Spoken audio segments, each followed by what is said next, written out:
class. So this is going to be one of the speeches. I had told Pastor Paul, that this was going to be a short speech, like maybe 2 minutes. But doing some research for this speech, I knew I had a lot more to say that would fill more than 2 minutes. So if you would all bear with me for a few minutes, I will tell you all about this. I will tell you about the great organization I'm about to talk about. First of all, before I tell you about who all is involved with Special Olympics, will you all please do me one favor? It's tradition that we as athletes say an oath before we open every Special Olympics sporting event. Now I know you all are not familiar with the Special Olympics, but would you all be willing to say this oath with me? Let me win, but I cannot win. Let me be brave and content. Thanks. Now, you all are probably wondering what the Athlete Leadership Program is all about. But first, let me tell you who all is involved with Special Olympics. To help me with this, I looked up some information on SpecialOlympics.org. The following people help us to make this a great organization. Without them, I'd have to say that we wouldn't be very successful. Our athletes. Athletes are the heart of Special Olympics.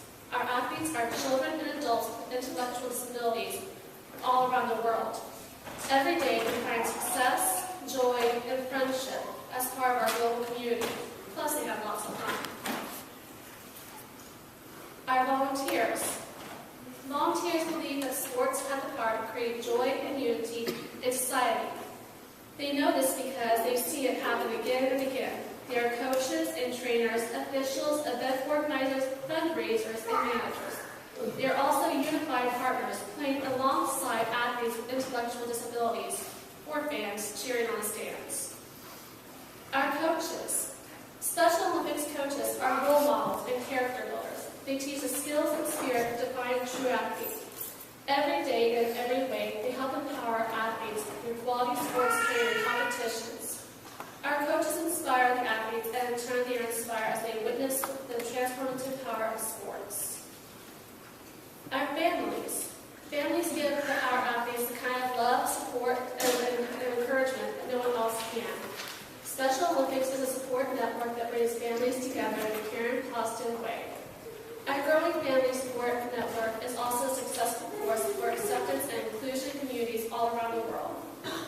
Our founder, Eunice Kennedy Shriver.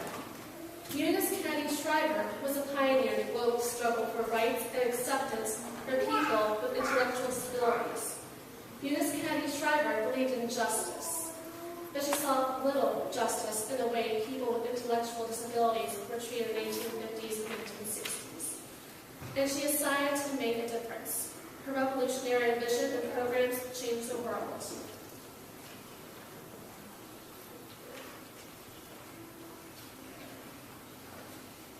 As you can see, the Special Olympics is so much more than just a sports program for people with intellectual disabilities now. It consists of athletes being representatives of the Special Olympics, spokespeople themselves that can train to be so much more. It all can start with the Athlete Leadership Program, which can allow athletes to become several things that they thought they'd never be able to do.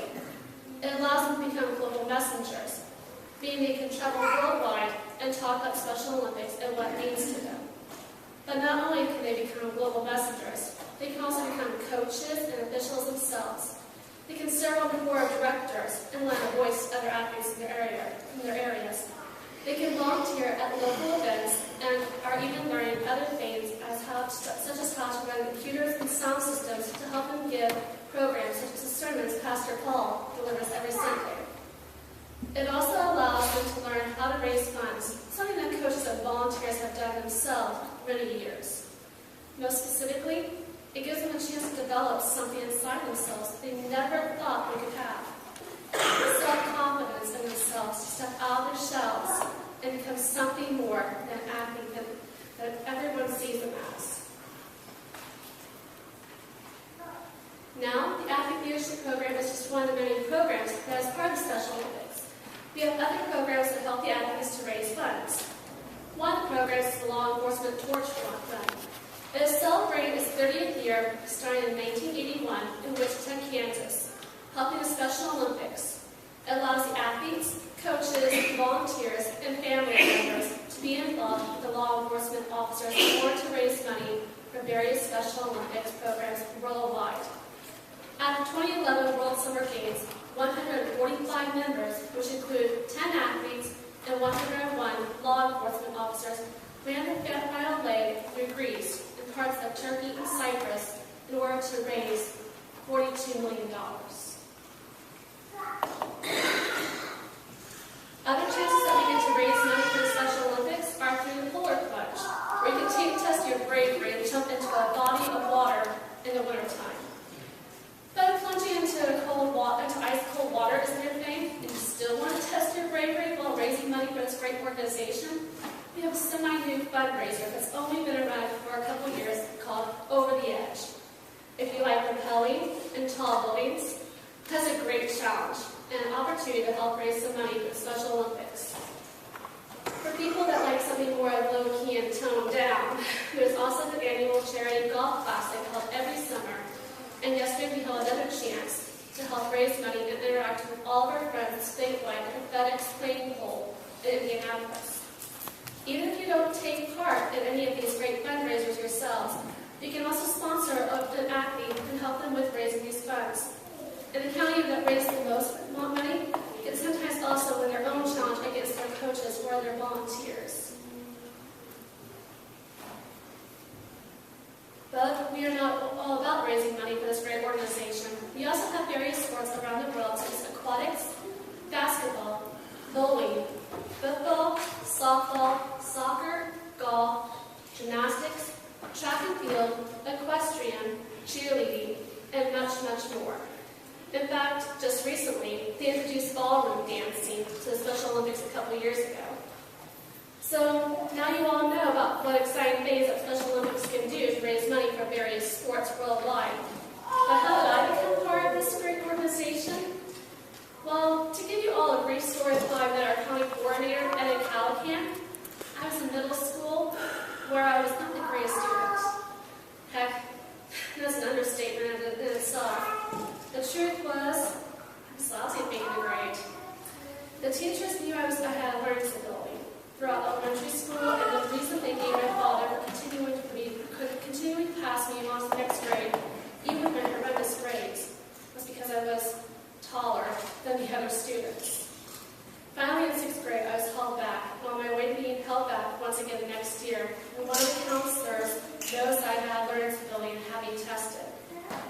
Sure enough, I have been diagnosed with attention deficit disorder and depression. Immediately, I was placed in the emotionally handicapped classes. It was safe to say that by the time I was one angry youth.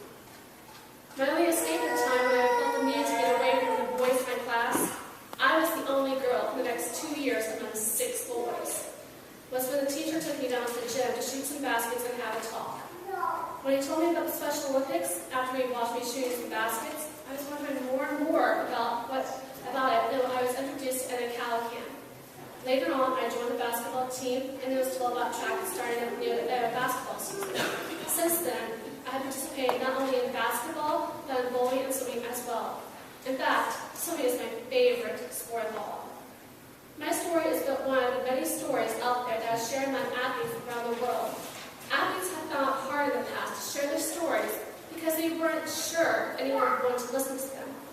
But thanks to coaches, volunteers, family, and friends, they have found the courage to not only speak about what the Special Olympics is all about, but also about the self-confidence to explain what the Special Olympics has done for them.